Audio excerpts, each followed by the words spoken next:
We've already learned to speak with a general Boston, Massachusetts accent. Today, we're doing the upper class Massachusetts accent. And first, we're going to start with the resonance. In standard American English, it's in the middle of the mouth.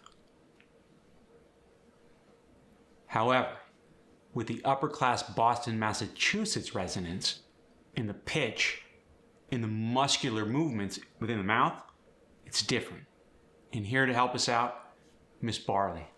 Great to have you here. Let's get into it. Here's a great way to remember where the resonance is in the upper class Massachusetts accent.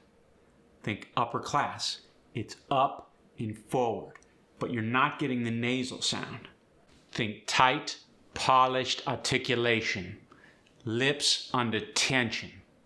Control from the rear of the tongue. Close off the nasal passage. No air out of the nose. Lift the back of the tongue slightly and let the front and the lips do most of the work. Here's some practice. Keep it lifted and elegant, not lazy and nasal. The cat is in the house. The cat is in the house. Let's see if I can get this right. The regular Boston accent is flat and monotone, but the upper class Massachusetts accent dips down on certain stressed words. Great. Loud at the start, soft at the end. Kind of like an echo in the canyon. Don't overdo it. Choose your stressed words. It adds refinement, not drama. Here's an example. The president of the university. The president of the university.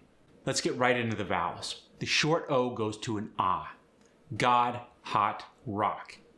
God, hot, rock. A words like what, watch, want, wash get an aw sound like AW. What, watch, want, wash. The ah sound, as in applaud, laundry, taught, get a deeper, rounded ah. For instance, applaud, laundry, taught. This is a fun one. The A before the N or the N in words like hand, man, admiral, get the aya glide. Aya. Man, hand, admiral. If it's just the ah sound, like laugh and last, when the A isn't followed by an M or an N, you get the ah sound. Laugh, last. The R sound gets changed to a sound somewhere in between the ah and the ah sound.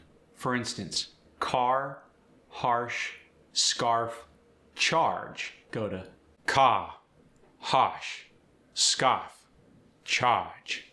Example. Park the car in the garage. Park the car in the garage. The or sound is another fun one. You'll hear a couple variations. Or might go to aw or oa. 14 bored sportsmen. 14 bored sportsmen. 4 score. 4 score. Or goes to ua. Tour, sure, insure. Tour. Sure, endure. Hair goes to aya. Hair, wear, share. Hair, wear, and share. Ear goes to ia. Cheer, steer, appear. Cheer, steer, and appear. At the end of the word, becomes Worker, brother, runner. The worker, runner, and brother. If the R is in the middle of the word, keep it the same.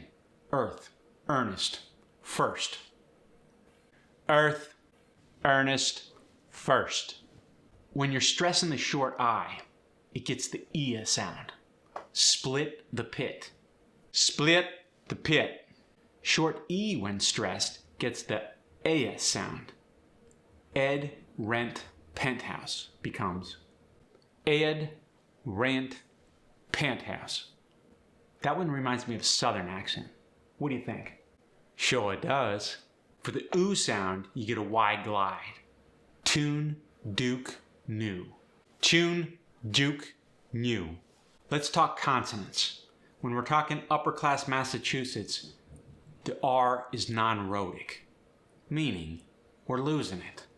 Car and mother become car, mother. But we actually link the R when it's followed by a vowel. For instance, the car is red becomes the car is red. I like the intrusive R. It just kind of comes out of nowhere. The idea of it becomes the idea of it. The T and the D are clean and crisp. Letter and better become letter, better. The TH sound stays true. Don't try to alter it. This, that, thought. This, that, and thought. Keep the tongue between the teeth. Keep the L the same. It's clear and forward. Light and little. Light, little. The H is always pronounced. House, history, Harvard. House, history, Harvard. Nice work. When you think about the upper class Massachusetts accent, think about the Kennedys. Deliberate, professional, almost theatrical. Think open and elongated. When you're an upper class person from Massachusetts and you're just talking casual, you still got a stagger step rhythm. Here's what I mean. We'll go to the moon, not because it is easy, but because it is hard.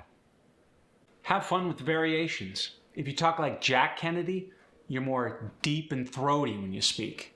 Let us not seek the Republican answer or the Democratic answer, but the right answer. If you talk like Bobby Kennedy, you're higher, more forward in the mouth. Each time a man stands for an ideal, he sends forth a tiny ripple of hope. Fantastic. Now, what are some common phrases you might hear from an upper-class Boston, Massachusetts person? How about this one? Park the car in Harvard Yard. You're going to park the car in Harvard Yard. It's rather splendid today, wouldn't you say? It is rather splendid today, wouldn't you say? Off to the Vineyard for the weekend. Off to the Vineyard for the weekend. Tea at the club. Tea at the club. Good man yourself. Good man yourself. Indeed, quite marvelous. Splendid. Indeed, quite marvelous. Splendid. You're wicked smart. Don't ever forget, you're wicked smart. And finally, some fun Massachusetts facts. Harvard University, established in 1636. Harvard is the oldest university in the country. Who are the Boston Brahmins? Boston Brahmins, the original old families who inspired even the Kennedy sound. Where's a good place to vacation? Cape Cod and Martha's Vineyard. And what's so special about Quincy, Massachusetts? Hello, Dunkin' Donuts was discovered there. Now you're speaking like a Massachusetts Brahmin. If you enjoyed this, leave a comment and give us a wicked smart thumbs up. And tell us which accent you want to hear next. From Harvard Yard to the Cape. Keep your vowels broad and your R's disappeared. And don't forget, there's a link below for the whole series of accents. I love you. So do I.